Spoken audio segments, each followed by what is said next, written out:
Mag-around punta, pare. Magsasalang kayo na magsasalang. Ayan na yan! Happy Fiesta, Rosario. Jenice. Okay, Vasquez, come on. Jay! Sisimula ko pagka, ano ka na. Alam mo, Jay, putang ina mo, naging sikat ako kasi hinukap ako ng 187. Sikat ka rin naman, pare. Shoplifter sa 7-Eleven. Tapos, pare, nandito ako, tinaas ko yung braso mo, may tattoo ka para ako'y matakot. Putang ina mo, pag-fiesta ka dito, para ano, manakot ka lang ng bembot. Okay? Pero hindi, umayaw sa'yo ang bembot. Kasi pag pinagtabi kayong dalawa, mas magaling ka pang kumembot. Putang ina mo, Jay, inuulit ko. Umidad ka ng ganyan, pero hindi mo pa naranasan na meron siyang chicks na lumalandi. Kasi ang nakalawit sa baba mo, hindi tite, kundi puro lambe. Pare dito sa Jenice, akin pinapahiya. Pare, mas pogi ka nga sa akin, pero yung mukha mo nakakahiya. Dito pare, inimbita ako.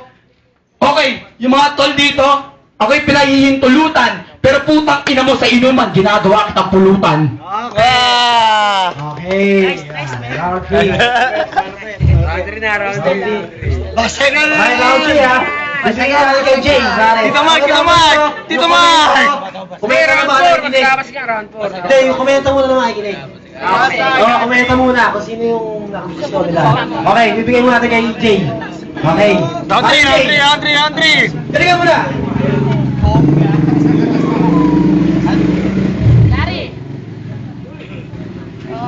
Putang ina mo, Vasquez, akala mo napakagwapo mo, akala mo ikaisang dito, gwapong papa. Putang ina mo, subukan mo kaya maglinis ng paa. Tingnan mo yung mga banat mo para di ko ma-detect. Pag ito, pininturahan ko ng kulay green, kamukha to ni Shrek. Fuck you, Vasquez, don't mess with lyrical Pinoy. Putang ina mo, isa ka lang rapper na abnoy. Putang ina mo, akala mo kung sino ka? Akala mo, banggitin mo pangalan ko at saka aking age? Putang ina, dun nga sa rap contest, nahulog ka sa stage.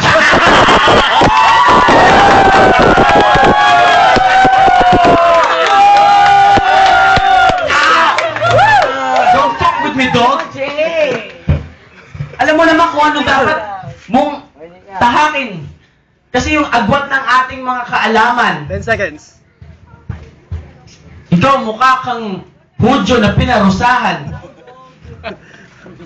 Isa lang masasabi ko sa'yo, Vasquez, huwag kang magpanggap.